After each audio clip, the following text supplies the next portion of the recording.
മിശിഹായിൽ ഏറ്റവും പ്രിയപ്പെട്ടവരെയും, ഇന്നത്തെ ഈ സുവിശേഷ ഭാഗത്ത് അവസാന വചനം പറയുന്നു, നിങ്ങളുടെ സ്വർഗസ്ഥനായ പിതാവ് പരിപൂർണനായിരിക്കുന്നത് പോലെ നിങ്ങളും പരിപൂർണരായിരിക്കുവിൻ. എല്ലാവർക്കും ആ വചനം ഒന്ന് ഏറ്റുപറയാം. എല്ലാവരും ഒരുമിച്ച്. നിങ്ങളുടെ സ്വർഗസ്ഥനായ പിതാവ് പരിപൂർണനായിരിക്കുന്നത് പോലെ നിങ്ങളും പരിപൂർണരായിരിക്കുവിൻ. നമ്മൾ ഓരോരുത്തരും വിളിക്കപ്പെട്ടിരിക്കുന്നത് പിതാവായ ദൈവത്തിൻ്റെ ആ പരിപൂർണതയിലേക്ക് വളരുവാനാണ്. ഇന്ന് പ്രത്യേകമായി നമ്മുടെ വിശ്വാസ ജീവിതത്തിൽ വളരുന്ന ആ ഘട്ടത്തിൽ പല തലങ്ങളിൽ നമുക്ക് കാണുവാൻ സാധിക്കും. വിശ്വാസ വളർച്ച 4 തലങ്ങളിലാണ് നമുക്ക് ആ വളർച്ച കാണാനായിട്ട് സാധിക്കും. വിശ്വാസ വളർച്ചയിലെ ഒന്നാമത്തെ തലം എന്ന് പറയുന്നത് അറിവിൻ്റെ തലമാണ്. വിശ്വാസപരമായ കാര്യങ്ങൾ പഠിച്ച് അറിയുക. നമ്മെ സംബന്ധിച്ചിടത്തോളം നമ്മൾ കാറ്റക്കിസം പഠിക്കുന്നുണ്ട്. വേദപാഠ ക്ലാസ്സുകളിലെ കുട്ടികളായിരിക്കുമ്പോൾ 10, 12 ഇപ്പോൾ ACC ഒക്കെയുണ്ട്. ആ വേദപാഠ ക്ലാസ്സുകളിൽ പല കാര്യങ്ങളും നമ്മൾ പഠിച്ച് അറിഞ്ഞിട്ടുണ്ടായിരിക്കും, വിശ്വാസപരമായ പല കാര്യങ്ങൾ. അതിനുശേഷം കാര്യമായിട്ട് നമ്മൾ ഒന്നും പഠിക്കാൻ ശ്രമിക്കാറില്ല. നമ്മെ സംബന്ധിച്ചിടത്തോളം പിതാവായ ദൈവത്തിൻ്റെ ആ പരിപൂർണതയിലേക്ക് വളരുക എന്ന് പറയുമ്പോൾ ജീവിതത്തിൽ ഓരോ ദിവസവും കൂടുതൽ വിശ്വാസപരമായ കാര്യങ്ങൾ പഠിച്ചറിയുവാനായിട്ട് ലഭിക്കുന്ന എല്ലാ അവസരങ്ങളും നമ്മൾ ഉപയോഗിക്കണം. നമ്മുടെ ഈ ധ്യാന കേന്ദ്രങ്ങളിലൂടെ പല കാര്യങ്ങളും നമ്മൾ കേൾക്കാറുണ്ട്, വിശ്വാസപരമായ കാര്യങ്ങൾ. വചനപ്രഘോഷങ്ങളിൽ പങ്കെടുക്കുമ്പോൾ ഒത്തിരി കാര്യങ്ങൾ നമുക്ക് പഠിക്കാൻ സാധിക്കും. ഞായറാഴ്ചകളിലെ വികാരിച്ചന്മാരെ വചന സന്ദേശം നൽകുമ്പോൾ പല കാര്യങ്ങളും നമുക്ക് പഠിച്ച് അറിയുവാൻ സാധിക്കും. അതുപോലെ തന്നെ ഇന്ന് നമുക്ക് വചനം വായിച്ച് വിശ്വാസപരമായ കാര്യങ്ങൾ പഠിച്ച് അറിയുവാൻ സാധിക്കും.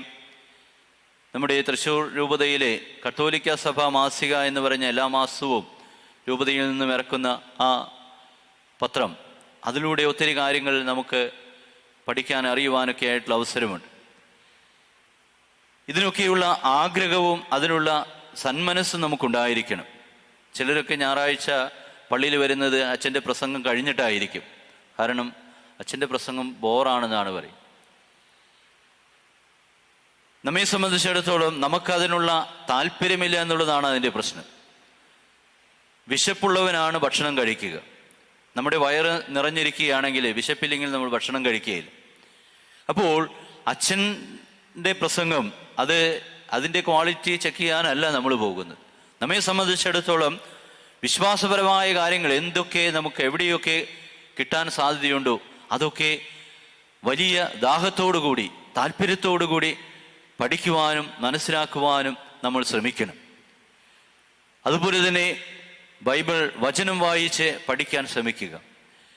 കത്തോലിക്ക സഭ മാസിക പോലെ പല പുസ്തകങ്ങളിൽ നമുക്ക് ലഭിക്കും. വിശ്വാസപരമായ കാര്യങ്ങൾ പഠിച്ചറിയുവാൻ ഒത്തിരി സാധ്യതകളുണ്ട്. അതിനുള്ള ആഗ്രഹമുണ്ടെങ്കിൽ തീർച്ചയായിട്ടും ഇതൊക്കെ നമുക്ക് മനസ്സിലാക്കാൻ അറിയാനൊക്കെ ആയിട്ട് സാധിക്കും. ചിലരെ വചന പ്രഘോഷണ അവിടെ പോയി ഇരുന്ന് വചനം അവിടെ തകർപ്പൻ പ്രസംഗം നടക്കുന്നുണ്ടായിരിക്കും, ധ്യാനഗുരു പ്രസംഗിച്ചു കൊണ്ടിരിക്കുന്നുണ്ടായിരിക്കും. പക്ഷെ നമ്മളിവിടെ ഇരുന്ന് ഉറക്കമായിരിക്കും. വല്ല കാര്യമുണ്ടോ? അതിനുള്ള താല്പര്യമില്ല. നമുക്ക് അലസമായിട്ട് നമ്മൾ വചനം കേൾക്കാൻ പോയിരുന്നു കഴിഞ്ഞാൽ നമ്മൾ ഉറങ്ങിപ്പോകും. അപ്പോൾ നമ്മുടെ അതിനുള്ള ആ താല്പര്യവും അതിനുള്ള നമ്മുടെ പരിശ്രമമൊക്കെയാണ് പ്രധാനപ്പെട്ട കാര്യം.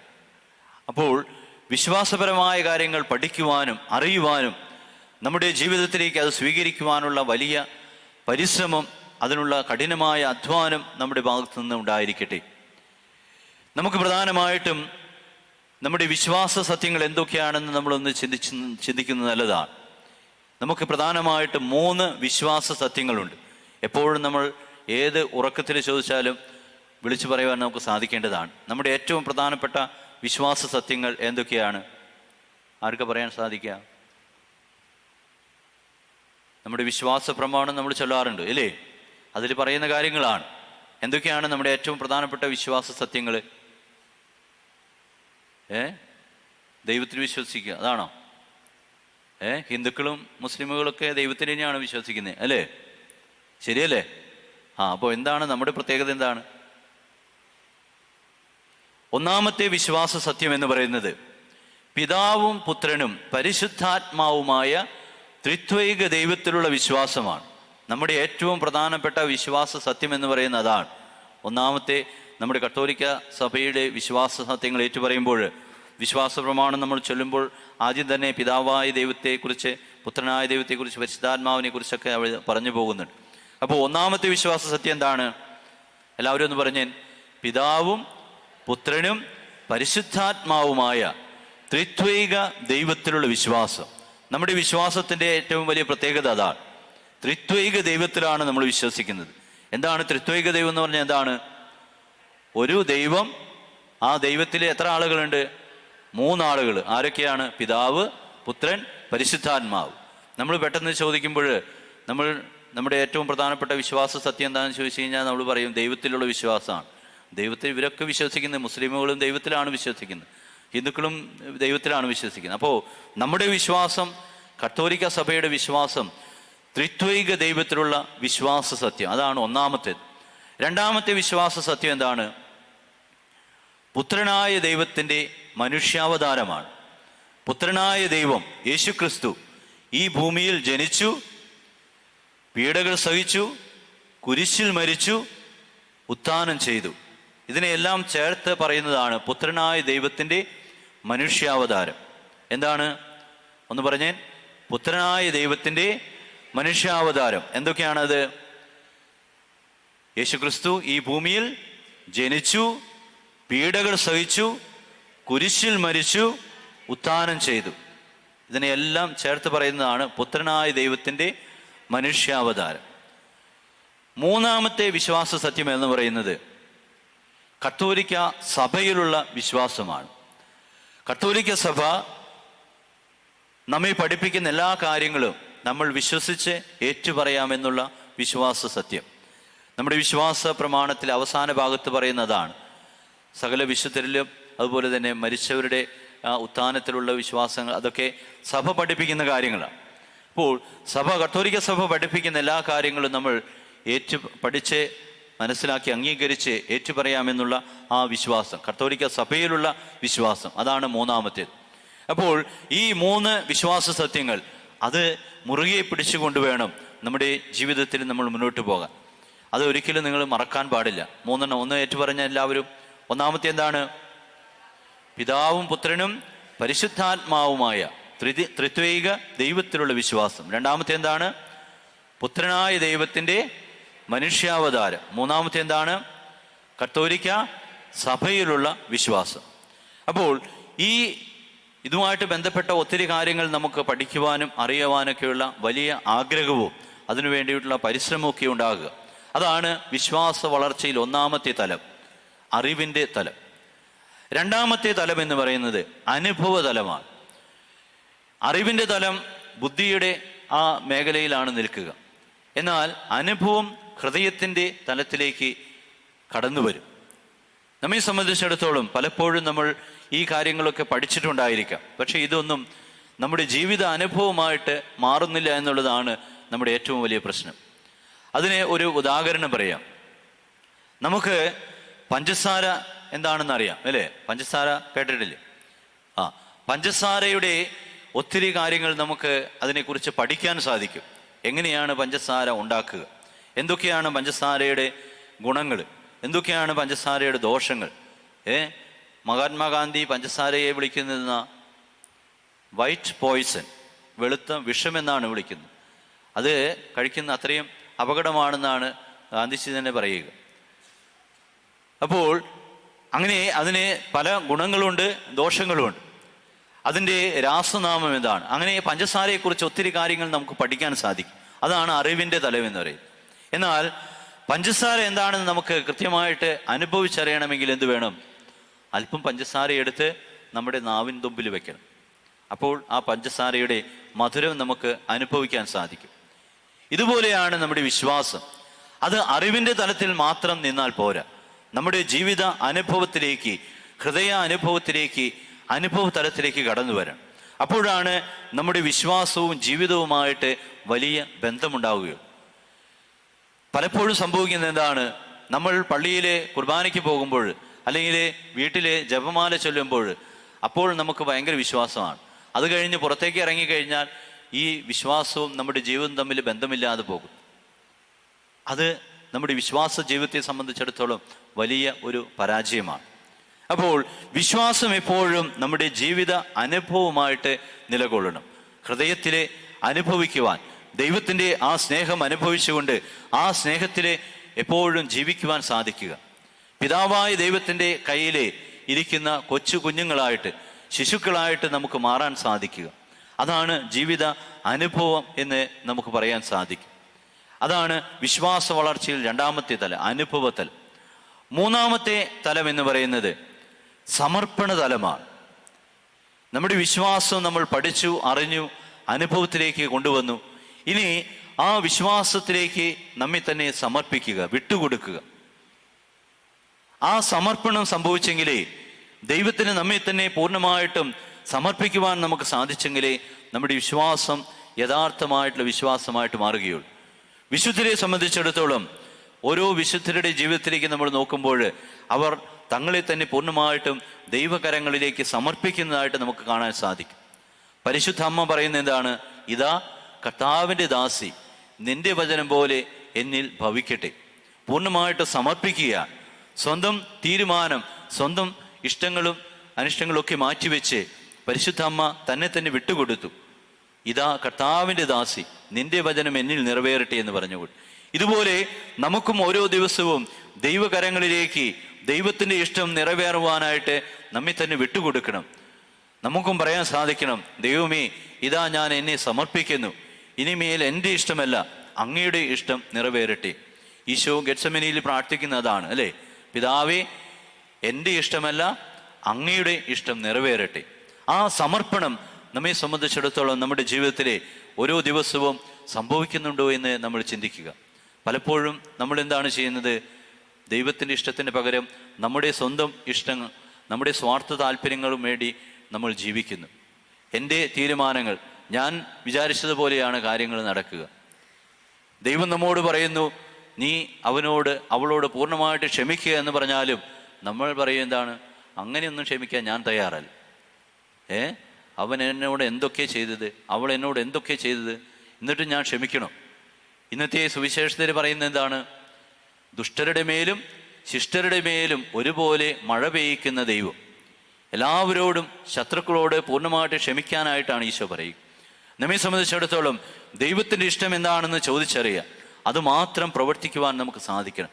അതിന് ഈ സമർപ്പണം ആവശ്യമാണ്. ചരട് പൊട്ടിയ പട്ടം പോലെ എന്നാണ് പറയുക. പട്ടം പറപ്പിക്കുന്നത് നമുക്കറിയാം അല്ലേ? അതിൻ്റെ ചരടിൻ്റെ ആ നിയന്ത്രണം ഉണ്ടായിരിക്കും. ആ ചരട് നമ്മൾ വലിക്കുകയും അത് വിടുകയും ചെയ്യുമ്പോഴാണ് പട്ടം അതിൻ്റെ ഗതിക്കനുസരിച്ച് പോവുക.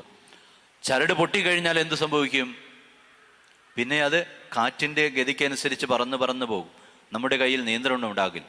ഇതുപോലെയാണ് ദൈവത്തിൻ്റെ ആത്മാവ്, പരിശുദ്ധാത്മാവിൽ നമ്മൾ നിറഞ്ഞു കഴിയുമ്പോൾ പരിശുദ്ധാത്മാവ് നമ്മോട് പറയുന്നതനുസരിച്ച് നമ്മുടെ ജീവിതം മുന്നോട്ട് പോകും.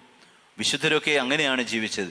അവരുടെ സ്വന്തം ഇഷ്ടങ്ങൾ, സ്വാർത്ഥ താല്പര്യങ്ങളൊക്കെ മാറ്റിവെച്ച് ദൈവം പറയുന്നതനുസരിച്ച് മാത്രം പ്രവർത്തിക്കുന്ന മനുഷ്യർ, അവരാണ് വിശുദ്ധർ. നമുക്ക് വിശുദ്ധരാകണോ? വേണോ? അതിനെന്ത് വേണം? നമ്മുടെ ഇഷ്ടങ്ങൾ മാറ്റിവെച്ച് ചരട് പൊട്ടിയ പട്ടം പോലെ നമ്മത്തെ ദൈവത്തിനെ സമർപ്പിക്കുക. അതാണ് വിശ്വാസ ജീവിതത്തിലെ മൂന്നാമത്തെ തലം എന്ന് പറയുന്നത്. വിശ്വാസ ജീവിതത്തിലെ നാലാമത്തെ തലം സാക്ഷ്യത്തിൻ്റെ തലമാണ്. സാക്ഷ്യത്തിൻ്റെ ജീവിതം. നമ്മുടെ വിശ്വാസം നമ്മൾ പഠിച്ചാൽ മാത്രം പോരാ, അതിനുവേണ്ടി സമർപ്പിച്ചാൽ മാത്രം പോരാ. വിശ്വാസം ജീവിച്ച് കാണിക്കണം, സാക്ഷ്യമായിട്ട് ജീവിക്കണം. മറ്റുള്ളവരുടെ മുമ്പിൽ പ്രകാശപൂർണമായ ജീവിതം നയിക്കുക. വിശുദ്ധരെയൊക്കെ നമുക്ക് കാണാൻ സാധിക്കുന്ന അതാണ്. വിശുദ്ധ സെബസ്ത്യാനോസ്, പരിശുദ്ധ കന്യകാമാതാവ്, വിശുദ്ധ അന്തോണീസ്, ഓരോ വിശുദ്ധരും സാക്ഷ്യത്തിൻ്റെ ജീവിതം നയിച്ചു. മറ്റുള്ളവരുടെ മുമ്പിൽ അവരുടെ ജീവിതം സാക്ഷ്യത്തിൻ്റെ ജീവിതമായിരുന്നു. മരിക്കാൻ പോലും തയ്യാറായി. വിശുദ്ധ സെബസ്ത്യാനോസിനോട് ഡയോക്ലീഷ്യൻ ചക്രവർത്തി എന്താണ് പറഞ്ഞത്? നീ യേശു ക്രിസ്തുവിലുള്ള വിശ്വാസം ഉപേക്ഷിക്കുക, എന്നെ അനുസരിക്കുക, ഞാൻ നിനക്ക് വലിയ സമ്മാനങ്ങളൊക്കെ തരാം.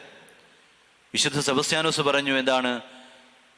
യേശുവിലുള്ള വിശ്വാസം ഒരിക്കലും എനിക്ക് ഉപേക്ഷിക്കാൻ സാധിക്കുകയില്ല. മരിക്കേണ്ടി വന്നാൽ പോലും യേശുവിനെ ഞാൻ ഉപേക്ഷിക്കുകയില്ല. എന്തു സംഭവിച്ചു? വിശുദ്ധ സെബസ്ത്യാനോസിനെ അമ്പെയ്ത് കൊന്നുകളഞ്ഞു. ഒരുപക്ഷെ യേശുവിലുള്ള വിശ്വാസം ഉപേക്ഷിച്ചിരുന്നെങ്കിൽ ഡയോക്ലീഷ്യൻ ചക്രവർത്തി അദ്ദേഹത്തിന് വലിയ സമ്മാനങ്ങൾ കൊടുക്കുമായിരുന്നു, സർവ്വസൈന്യാധിപനാക്കുമായിരുന്നു. എന്നാൽ ഈ ലോകത്തിൻ്റെതായിട്ടുള്ള എല്ലാ സ്ഥാനമാനങ്ങളും നേട്ടങ്ങളും സമ്മാനങ്ങളും ഒക്കെ ഉപേക്ഷിച്ച് വിശുദ്ധ സെബസ്ത്യാനോസ് എന്താണ് തിരഞ്ഞെടുത്തത്? യേശുവിലുള്ള വിശ്വാസം. അത് മുറുകെ പിടിച്ചു. അതിനുവേണ്ടി ജീവൻ കൊടുക്കേണ്ടി വന്നു. സ്നേഹമുള്ളവരെ, നമ്മിൽ എത്ര പേര് മരിക്കാൻ പോലും തയ്യാറുള്ള എത്ര പേരുണ്ട്? വിശ്വാസത്തിന് വേണ്ടി സ്വന്തം ജീവൻ വെടിഞ്ഞ എത്രയോ വിശുദ്ധരെ നമുക്ക് കാണാൻ സാധിക്കും. രക്തസാക്ഷികളായിട്ടുള്ള ഒത്തിരി പേരുണ്ട്.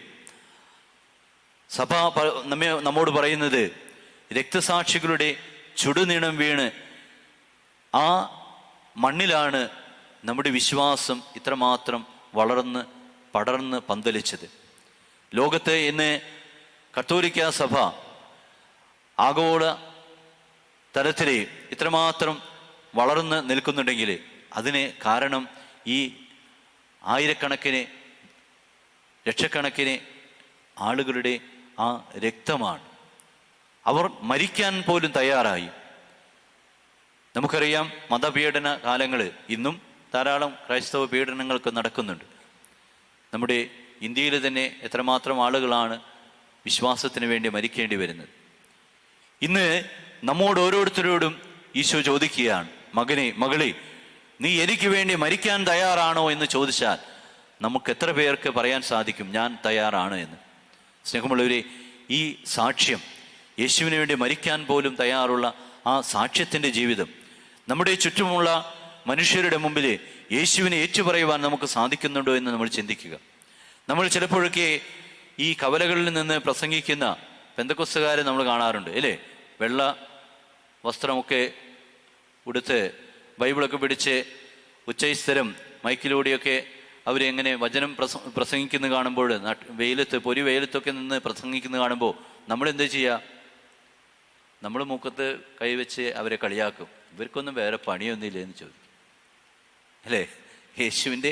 യേശുവിനെ പ്രഘോഷിക്കുന്ന ആളുകളെ കാണുമ്പോൾ സത്യവിശ്വാസികളായി നമ്മൾ ചോദിക്കുന്നതാണ്, ഇവർക്കൊന്നും വേറെ പണിയില്ല, സ്വന്തം കാര്യം നോക്കി നടന്നൂടെ? നമ്മൾ എത്ര പേര് ബൈബിളും കയ്യിൽ പിടിച്ച് നമ്മുടെ ചുറ്റുമുള്ള ഓരോ ദിവസവും കണ്ടുമുട്ടുന്ന മനുഷ്യർക്ക് വചനം പറഞ്ഞു കൊടുക്കാൻ നമ്മൾ എത്ര പേര് തയ്യാറാകുന്നുണ്ട്? നമ്മൾ മറ്റുള്ളവരെ കളിയാക്കാനായിട്ട് നടക്കേണ്ടവരല്ല. നമ്മെ സംബന്ധിച്ചിടത്തോളം ഓരോ ദിവസവും എത്ര പേർക്ക് വചനം പങ്കുവെച്ചു കൊടുക്കാൻ സാധിക്കും, യേശുവിനെ കുറിച്ച് പറഞ്ഞു കൊടുക്കാൻ സാധിക്കും. അത്രയും നമ്മൾ യേശുവിൻ്റെ മുമ്പിൽ, ദൈവത്തിൻ്റെ മുമ്പിൽ നമ്മെ ഏറ്റുപറയണമെങ്കിൽ എന്ത് വേണം? മനുഷ്യരുടെ മുമ്പിൽ നാം നമ്മുടെ വിശ്വാസം ഏറ്റുപറയണം. അതിനുവേണ്ടിയാണ് നമ്മൾ പരിശ്രമിക്കേണ്ടത്. അപ്പോൾ സാക്ഷ്യം വഹിക്കുക. നമ്മുടെ വിശ്വാസം, യേശുവിലുള്ള വിശ്വാസം മറ്റുള്ളവർക്ക് പകർന്നു കൊടുക്കണം. ഇന്ന് ഭാരതത്തിൽ എത്ര ശതമാനമുണ്ട് വിശ്വാസം? 2%, 2.5% ഒക്കെ ആയിട്ട് ഒതുങ്ങിക്കൂടുന്നുണ്ടെങ്കിൽ അതിൻ്റെ ഉത്തരവാദിത്തങ്ങൾ നമ്മൾ ഓരോരുത്തരുമാണ്, ഓരോ ക്രിസ്ത്യാനികളുമാണ്. നമ്മുടെ വിശ്വാസം മറ്റുള്ളവർക്ക് നമ്മൾ പങ്കുവെച്ചു കൊടുക്കുവാൻ നമ്മൾ പരാജയപ്പെട്ടു പോയി. നമ്മൾ പേടിച്ച്, നമ്മുടെ ജീവൻ നഷ്ടപ്പെടാതിരിക്കാൻ നമ്മൾ പേടിച്ച് നമ്മുടെ വിശ്വാസം പറയുടെ കീഴിൽ ഒളിച്ചു വെക്കുകയാണ്. വിളക്ക് കൊളുത്തുന്നത് എന്തിനു വേണ്ടിയാണ്? മറ്റുള്ളവർക്ക് പ്രകാശം കാണാൻ. അത് പീഠത്തിന്മേലാണ് വെക്കേണ്ടത്. നമ്മുടെ വിശ്വാസമാകുന്ന ആ പ്രകാശം അത് പീഠത്തിന്മേൽ കത്തിച്ചു വയ്ക്കുവാൻ, മറ്റുള്ളവർക്ക് ആ വിശ്വാസം പകർന്നു കൊടുക്കുവാൻ, സാക്ഷ്യത്തിൻ്റെ ജീവിതം നയിക്കുവാൻ നമുക്ക് സാധിക്കട്ടെ. നമുക്ക് വിശ്വാസത്തിൻ്റെ ആ 4 വളർച്ചയുടെ തലങ്ങൾ ഏതൊക്കെയാണ്? ഒന്നാമത്തെ തലം എന്താണ്? അറിവിൻ്റെ തലം, വിശ്വാസപരമായ കാര്യങ്ങൾ പഠിച്ച് അറിയുക. രണ്ടാമത്തെ തലം എന്താണ്? അനുഭവതലം, വിശ്വാസം നമ്മുടെ അനുഭവ തലത്തിലേക്ക് കൊണ്ടുവരിക. മൂന്നാമത്തെ എന്താണ്? സമർപ്പണ തലം, നമ്മെ തന്നെ ഈശോയ്ക്ക് സമർപ്പിക്കുക. നാലാമത്തെ എന്താണ്? സാക്ഷ്യത്തിൻ്റെ തലം, ഓരോ ദിവസവും വിശ്വാസത്തിന് സാക്ഷ്യം വഹിച്ചുകൊണ്ട് ജീവിക്കുവാൻ പരിശ്രമിക്കുക. നമുക്ക് ഈ ചിന്തകൾ നമ്മുടെ മനസ്സിൽ വയ്ക്കാം. നമുക്ക് കണ്ണുകൾ അടച്ച് ഒരു നിമിഷം നമുക്ക് ഈശോയുടെ മുമ്പിൽ പ്രാർത്ഥിക്കാം. സ്നേഹനാഥനായ ഈശോയെ, ഞങ്ങളെ ഓരോരുത്തരെയും അങ്ങേക്ക് സമർപ്പിക്കുന്നു. ഇന്നേ ദിവസം വചനത്തിലൂടെ അങ്ങ് പറയുന്നു, പിതാവായ ദൈവത്തിൻ്റെ പരിപൂർണതയിലേക്ക് വളർന്നു വരുവാൻ വിളിക്കപ്പെട്ടവരാണ് ഞങ്ങൾ ഓരോരുത്തരും. ഈശോയെ, ഞങ്ങളുടെ വിശ്വാസ വളർച്ചയിലെ ഓരോ തലങ്ങളും ഞങ്ങൾ മനസ്സിലാക്കുന്നു. അനുദിനം വിശ്വാസത്തിൽ വളരുവാൻ, വിശ്വാസപരമായ കാര്യങ്ങൾ പഠിച്ചറിയുവാൻ, ഞങ്ങളുടെ അനുഭവ തലത്തിലേക്ക് വിശ്വാസം കൊണ്ടുവരുവാൻ, വിശ്വാസത്തിന് വേണ്ടി ഞങ്ങളെ തന്നെ പൂർണ്ണമായും അങ്ങേക്ക് സമർപ്പിക്കുവാൻ, ഓരോ ദിവസവും വിശ്വാസത്തിന് സാക്ഷ്യം വഹിച്ചുകൊണ്ട് ജീവിക്കുവാൻ ഞങ്ങളെ അനുഗ്രഹിക്കണമേ. ഞങ്ങളെ നയിക്കുകയും പരിപാലിക്കുകയും ചെയ്യണമേ. പരിശുദ്ധ കന്യകാമാതാവി, ഞങ്ങൾക്ക് വേണ്ടി മാധ്യസ്ഥം വഹിക്കണമേ. പിതാവും പുത്രനും പരിശുദ്ധാത്മാവുമായ സർവേശ്വര എന്നേക്കും